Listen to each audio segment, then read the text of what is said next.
Hello everyone, my name is Harsh Chaudhary. Welcome back to my YouTube channel. दोस्तों, यदि आप भी हमारे चैनल पर नए हैं तो हमारे चैनल को सब्सक्राइब करें। आज हम एक नया टॉपिक शुरू करने जा रहे हैं जिसका नाम है क्षेत्र मिति, यानी कि मेंसुरेशन। क्या होता है इसमें ये देखते हैं। सबसे पहले बात करते हैं हम आयत की। इंग्लिश में बोलते हैं इसको रेक्टेंगल। कैसा होता है? इसमें दो चीज होती है जिसकी दो चीज समान हो, लंबाई और चौड़ाई। बात करें हम आयत का क्षेत्रफल यानी रेक्टेंगल का एरिया, क्या होता है? वो होता है लंबाई इंटू चौड़ाई। एल क्या है यहाँ पर? लंबाई। डी क्या है? चौड़ाई। रेक्टेंगल का परिमाप क्या होता है? वो होता है 2 इंटू लंबाई प्लस चौड़ाई। रेक्टेंगल का विकर्ण क्या होता है? Under root L square plus B square. जिसकी दो भुजाएं समान होती है उसे तो कहते हैं आयत यानी रेक्टेंगल। बात करें अब वर्ग की। वर्ग की चारों भुजाएं समान होती है, ये भी, ये भी, ये भी और ये भी। तो वर्ग यानी स्क्वायर, वर्ग का क्षेत्रफल क्या होता है? भुजा स्क्वायर। स्क्वायर का जो एरिया होता है वो होता है भुजा स्क्वायर। और वर्ग का परिमाप क्या होता है? 4 इंटू भुजा। क्योंकि चारों भुजा समान होती है तो 4 गुणा भुजा। वर्ग का विकर्ण क्या होता है? भुजा अंडर रूट 2। वर्ग का क्षेत्रफल का एक फॉर्मूला और है, विकर्ण स्क्वायर अपॉन 2। विकर्ण क्या होते हैं? ये होते हैं विकर्ण। जैसे AD बराबर हो जाएगा आपका BC के। तो ये आपके विकर्ण है, जो ये लाइन बनी हुई ना। तो क्या डिफरेंस है रेक्टेंगल और स्क्वायर में? ये कुछ इस टाइप का होता है जबकि ये कुछ इस टाइप का होता है। इसमें दो भुजाएं समान होती है जबकि इसमें चारों भुजाएं समान होती है। तो आप इसको नोट डाउन करेंगे। इसके बाद हम इसके कुछ क्वेश्चन देखते हैं, उसके बाद आगे बढ़ेंगे। पहले आप इसको नोट डाउन करेंगे। चलिए दोस्तों, नेक्स्ट क्वेश्चन देखते हैं हम। नेक्स्ट क्वेश्चन क्या है हमारे पास? एक आयताकार भूखंड का क्षेत्रफल 2400 वर्ग मीटर है तथा उसकी भुजाएं 3:2 के अनुपात में है, तो उसका परिमाप क्या होगा?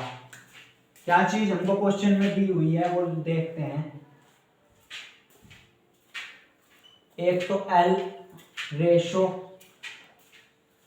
ब्रेथ, लेंथ रेशो ब्रेथ यानी लंबाई और चौड़ाई का हमको अनुपात दिया हुआ है। कितना दिया हुआ है? 3:2। रेशो का चिन्ह हटाएंगे, इसको मान लेंगे 3x, इसको मान लेंगे 2x। और इसका क्षेत्रफल दिया हुआ है हमें आयताकार भूखंड का। एरिया कितना दिया हुआ है?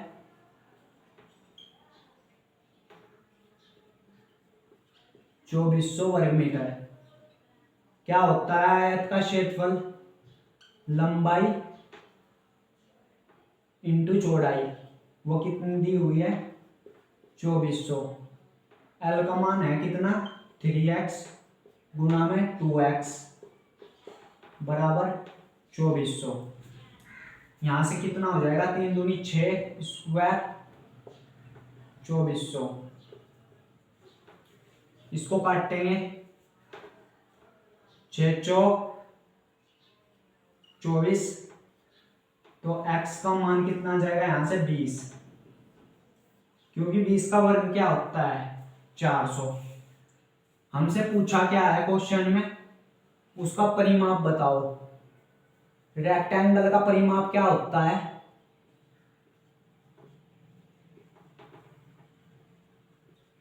रेक्टेंगल का जो परिमाप को P से लिख देते हैं वो होता है 2 इंटू लंबाई प्लस चौड़ाई।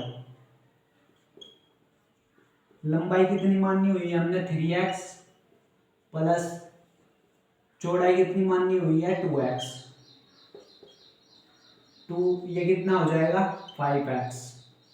और x की वैल्यू पुट कर देंगे यहाँ से, कितनी हो जाएगी 20। 2 इंटू 5 गुणा में 20, 20 पंजे 100, 100 दूनी 200, 200 मीटर इसका आयत का परिमाप आ जाएगा। यही हमारा फाइनल आंसर हो जाएगा। कैसे किया, एक बार वापिस से रिपीट कर देते हैं। एक आयताकार भूखंड का क्षेत्रफल, एक आयत है हमारे पास, रेक्टेंगल है कोई, जिसका हमको एरिया क्वेश्चन में गिवन है, वो कितना है 2400 वर्ग मीटर, तथा उसकी भुजाएं, भुजाएं माने लंबाई दी हुई है हमको, उसकी चौड़ाई दी हुई है, ये लेंथ है, ये ब्रीथ का वो रेशो है, कितना है 3:2 के अनुपात में है। तो उसका परिमाप क्या होगा हम जानते हैं। पहले तो लेंथ का और ब्रीथ का रेशो लिख लेंगे, वो कितना है 3:2। रेशो का चिन्ह हटाएंगे, ये हमने रेशो में पढ़ा था, और x मान लेंगे इसको 3x, इसको 2x। एरिया हमको गिवन है रेक्टेंगल का 2400। यहां से एक भुजा निकल के आएगी आपके पास, x का मान आएगा 20। हम जानते हैं रेक्टेंगल का परिमाप कितना होता है, 2 इंटू लंबाई प्लस चौड़ाई। फॉर्मूले में पुट करेंगे, हमको परिमाप प्राप्त हो जाएगा इसका, यही इसका फाइनल आंसर हो जाएगा। 200 मीटर इसका परिमाप हो जाएगा। नोट करेंगे आप इसको। चलिए दोस्तों नेक्स्ट क्वेश्चन देखते हैं। नेक्स्ट क्वेश्चन क्या है, एक आयत की लंबाई 24 सेंटीमीटर तथा इसके प्रत्येक विकर्ण की लंबाई 25 सेंटीमीटर है। इस आयत का क्षेत्रफल ज्ञात कीजिए। रेक्टेंगल का एरिया हमको फाइंड करना है क्वेश्चन में। गिवन क्या है, सबसे पहले तो देखेंगे आयत का विकर्ण। 3 चीज होती है उसमें, आयत में आपके 3 चीज होती है। आयत का विकर्ण, लंबाई, आयत की लंबाई और आयत की चौड़ाई। आयत का विकर्ण क्या होता है, l² प्लस b²। हमको आयत इसके विकर्ण की लंबाई दी हुई है, ये मान लो हमारे पास कोई आयत है,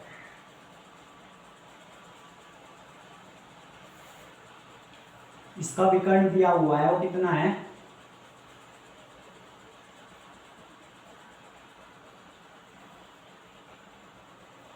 ये हमको क्वेश्चन में दिया हुआ है 25 सेंटीमीटर।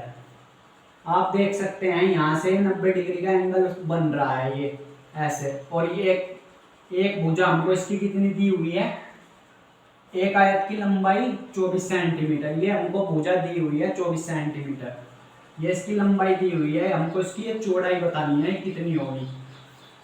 तो इस केस में हम क्या करेंगे, इस केस में हम लगाएंगे पाइथागोरस प्रमेय। पाइथागोरस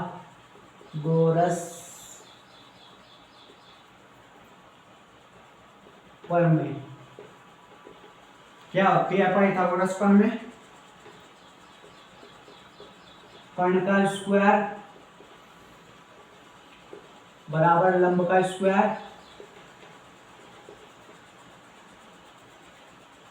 प्लस में आधार का स्क्वायर।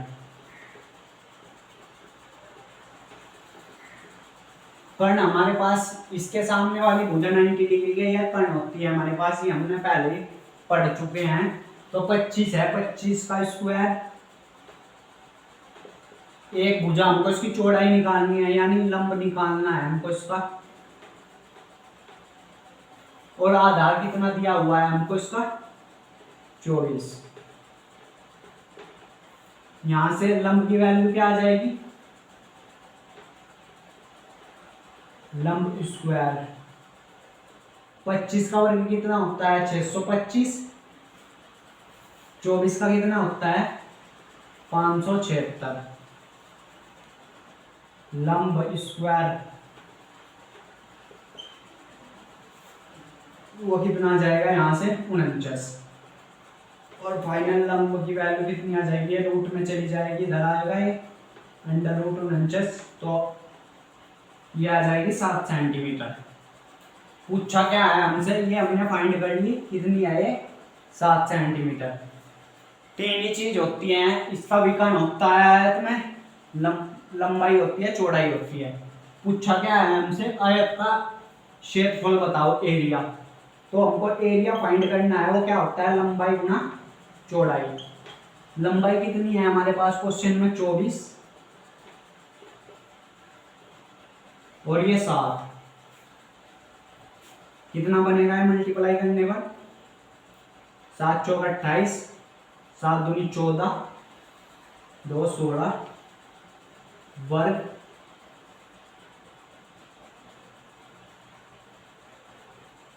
सेंटीमीटर। ये इसका एरिया आ जाएगा 168 वर्ग सेंटीमीटर। यही हमारा फाइनल आंसर हो जाएगा। आप इसको नोट डाउन कर लेंगे, इसके बाद हम नेक्स्ट क्वेश्चन की ओर बढ़ेंगे। चलिए दोस्तों, नेक्स्ट क्वेश्चन समझते हैं। किसी वर्ग के एक विकर्ण की लंबाई 15√2 सेंटीमीटर है, तो इसका क्षेत्रफल होगा। इस बार हमारे पास आयत नहीं है, इस बार हमारे पास क्या आ गया, वर्ग, यानी कि स्क्वायर आ गया।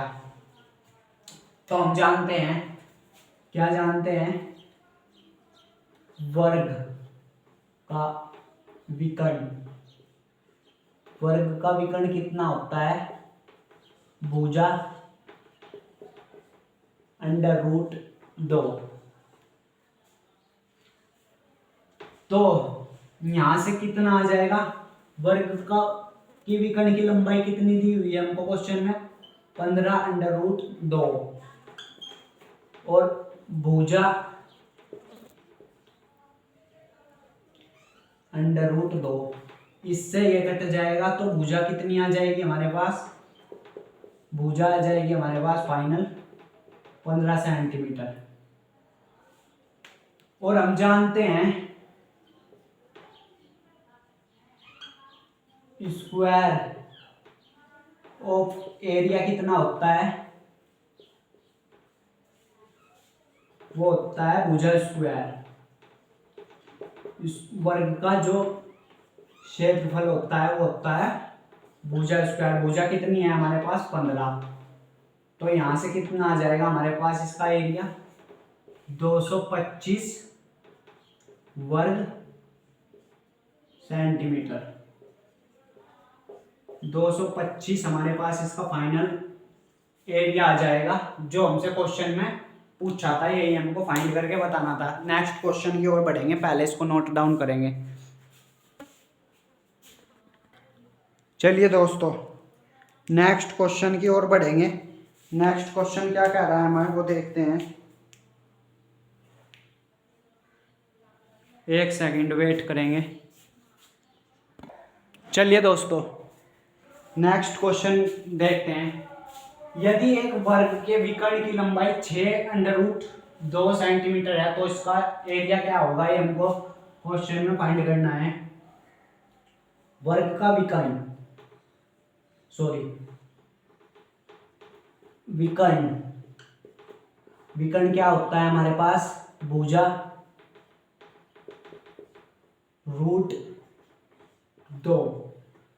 कितना है विकर्ण की लंबाई, कितनी गिवन है हमको क्वेश्चन में, 6√2 सेंटीमीटर हमको क्वेश्चन में ये गिवन है। तो यहां से भुजा की वैल्यू कितनी आ जाएगी, इस √2 से ये √2 कैंसल हो जाएगा, तो भुजा कितनी आ जाएगी हमारे पास, भुजा आएगी हमारे पास 6 सेंटीमीटर। लेकिन हमको क्वेश्चन में इसका एरिया बताना है, तो वर्ग का एरिया कितना होगा, यानी क्षेत्रफल, वर्ग का क्षेत्रफल, एरिया क्या होता है, वो होता है भुजा का स्क्वायर। तो एरिया यहां से कितना आ जाएगा, 6 का स्क्वायर कर देंगे, कितना आ जाएगा 36, यानी 36। यूनिट क्या आएगी, वर्ग, वर्ग स्क्वायर या वर्ग सेंटीमीटर। यही इसका फाइनल आंसर होगा 36। नोट डाउन कर लेंगे आप इसको। इसके बाद नेक्स्ट क्वेश्चन की ओर बढ़ेंगे। चलिए दोस्तों नेक्स्ट क्वेश्चन की ओर बढ़ेंगे। नेक्स्ट क्वेश्चन क्या है, एक वर्गाकार मैदान की परिमिति 4x+8 है, तो इसके विकर्ण की लंबाई क्या होगी। वर्ग का विकर्ण क्या होता है, सबसे पहले ये देखेंगे। वर्ग का विकर्ण वो होता है भुजा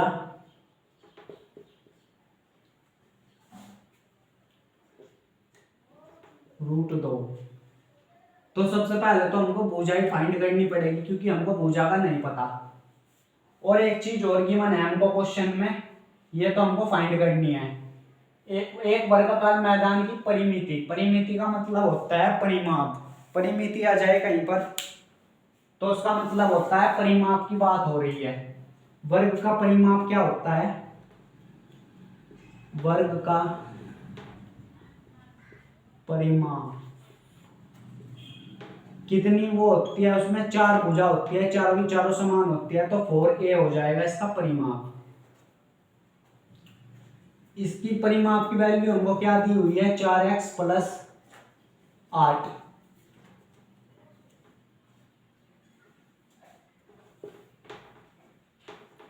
चार इंटू में a,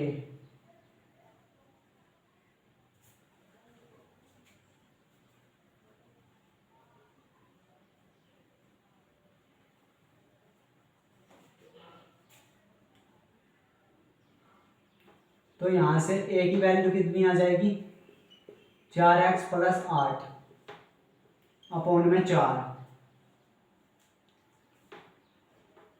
ये इधर डिवाइड में आ जाएगा। एक काम करो, इनको सेपरेट कर दो, यानी 4x के नीचे अलग से 4 चला जाएगा, 8x के नीचे 4 अलग से चला जाएगा। 4 से 4 कटेगा, ये 4 दूनी 8। तो a की वैल्यू कितनी आ गई हमारे पास, x+2। ये हमारे पास भुजा आ गई। और पूछा क्या है, विकर्ण, तो यहां पर वैल्यू पुट कर देंगे। विकर्ण क्या हो जाएगा आपके पास,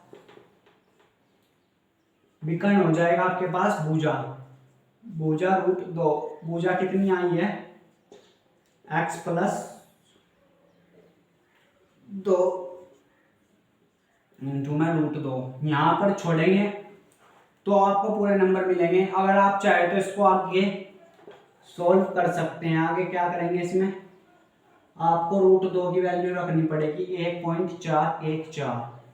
इसको मल्टीप्लाई कर देंगे तो आपके पास वर्ग का विकर्ण आ जाएगा, आपके पास फाइनल आंसर आ जाएगा। तो आप इसकी मल्टीप्लाई कर देंगे, आपके पास आ जाएगा फाइनल आंसर। वैसे इतना छोड़ेंगे जब भी चलेगा, इसको नोट डाउन करेंगे।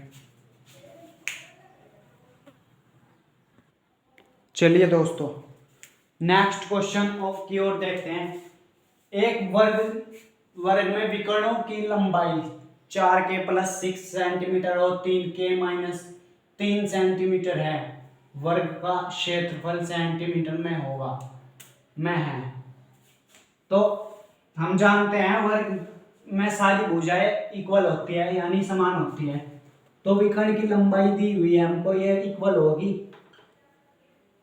4k+6 centimetre. और ये भी लंबाई दी हुई है हमको, कितनी दी हुई है, 3k-3। यहां से k वाले एक तरफ ले लेंगे, ये संख्या वाले एक तरफ ले लेंगे। 4k-3k-3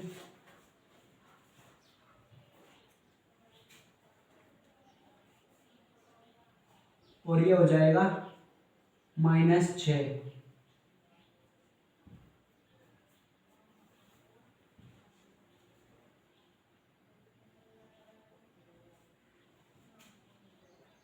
यहां से k की वैल्यू कितनी आ जाएगी आपके पास,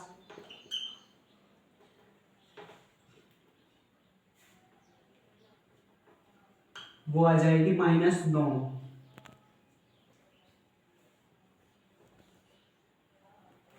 इसमें पुट करेंगे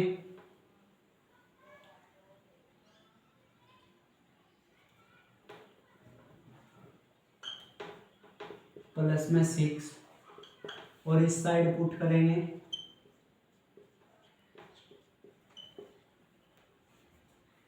9 चौक 36 -6 माइनस के 30 ये बन रहा है 9 तिया 27 -30 माइनस का 30 ये बनना है। हमसे पूछा है वर्ग का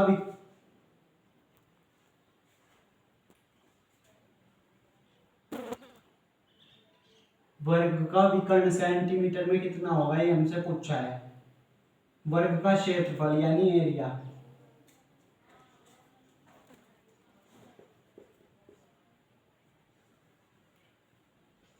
हमको बताना है यानी क्षेत्रफल। तो वर्ग के क्षेत्रफल के दो फॉर्मूले थे, एक तो था भुजा स्क्वायर, एक था विकर्ण का स्क्वायर अपॉन में 2। तो वही लगाएंगे। यहाँ विकर्ण कितने आए हैं हमारे पास दोनों के, 30 गुणा में 30 डिवाइड 2, 15 बार 15 तिया 45, 450 सेंटीमीटर स्क्वायर इसका एरिया आ जाएगा। यही हमारे पास इसका फाइनल आंसर होगा। नोट डाउन कर लेंगे इसको। चलिए दोस्तों नेक्स्ट क्वेश्चन समझते हैं। क्या कह रहा है नेक्स्ट क्वेश्चन, यदि किसी आयत की लंबाई को 10% बढ़ा दिया जाए तथा चौड़ाई को 10% घटा दिया जाए तो उसके क्षेत्रफल पर क्या प्रभाव पड़ेगा, यानी कि उसके एरिया पर क्या इफेक्ट पड़ेगा यदि हम इसकी लेंथ में और ब्रीथ में चेंज करें। कितना, लंबाई को बढ़ा दे 10%, ब्रीथ को घटा दे 10%।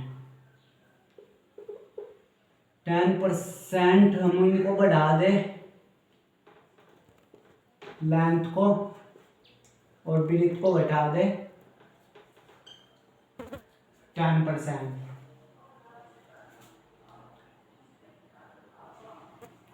तो सबसे पहले तो लेंथ परसेंटेज चिन्ह का चिन्ह हटाएंगे, लेंथ हो जाएगी 1/10। जब हम इसको बढ़ाएंगे ब्रीथ हो जाएगी 1/10।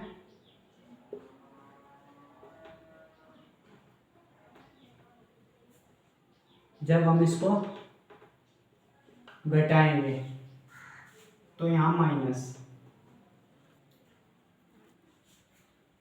हमसे पूछा है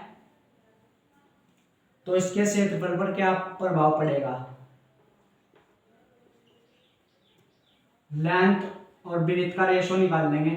पहले लेंथ थी 10,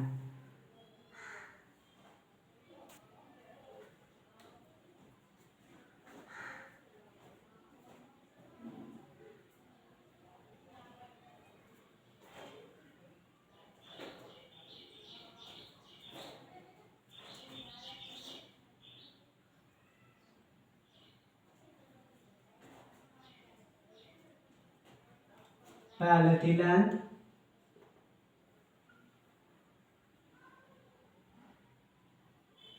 10 और अब कितनी हो गई 11। या इसको ऐसे करो, 1 की वृद्धि हुई तो 11 हो गई, इसमें 9 की कमी हो गई।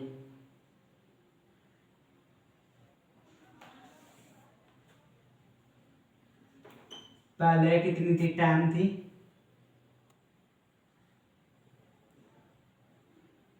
और ये कितनी थी 10 थी, इनकी मल्टीप्लाई करेंगे, यहाँ पर एरिया का रेशो कितना आ जाएगा 110 रेशो 190 सॉरी 90। तो कितना डिफरेंस आया है 10 का, कितने पर 110 पर, परसेंटेज का चिन्ह है इसलिए 1/11% की जो होगी उसमें कमी होगी, उसके क्षेत्रफल में इतने की कमी आ जाएगी। नोट डाउन कर लेंगे आप इसको।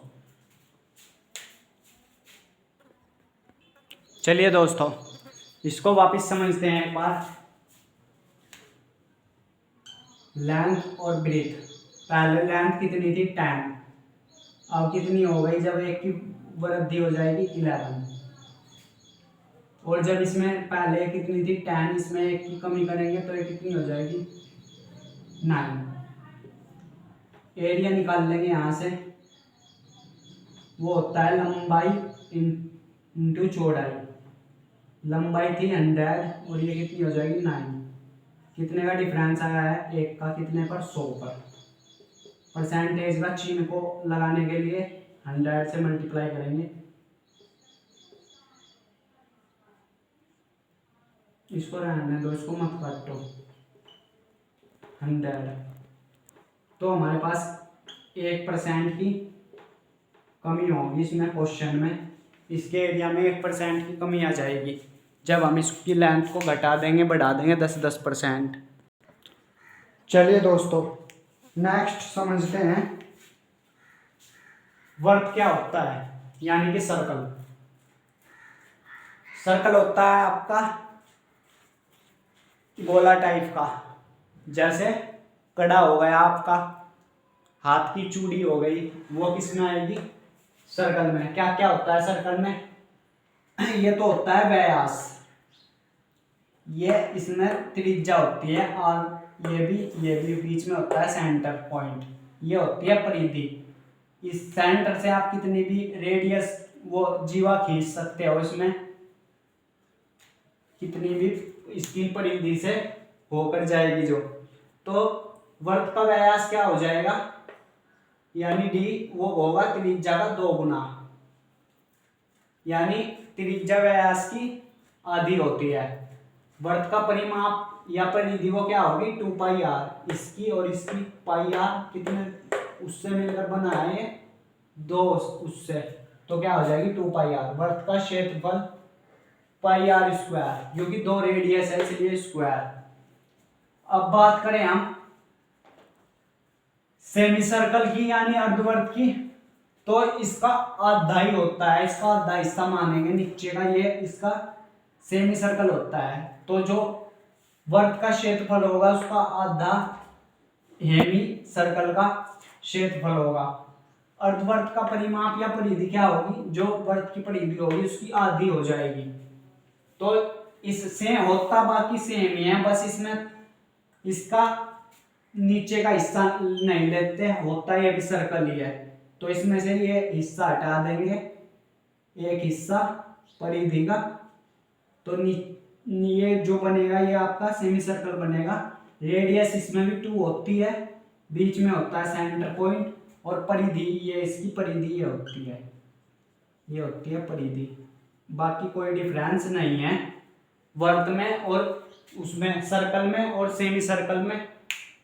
तो आप इसके फॉर्मूले हैं ये नोट डाउन कर लेंगे, इसके बाद हम क्वेश्चन देखते हैं।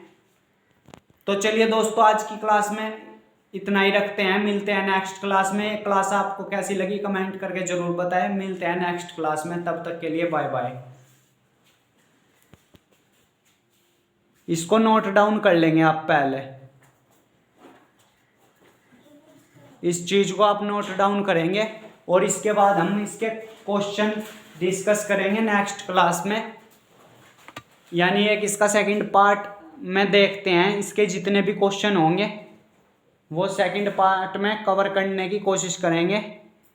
आई थिंक मुझे लगता है कि नेक्स्ट क्लास में ये चैप्टर भी कंप्लीट हो जाएगा। तो आप इसको पहले नोट डाउन कर लेंगे एक बार।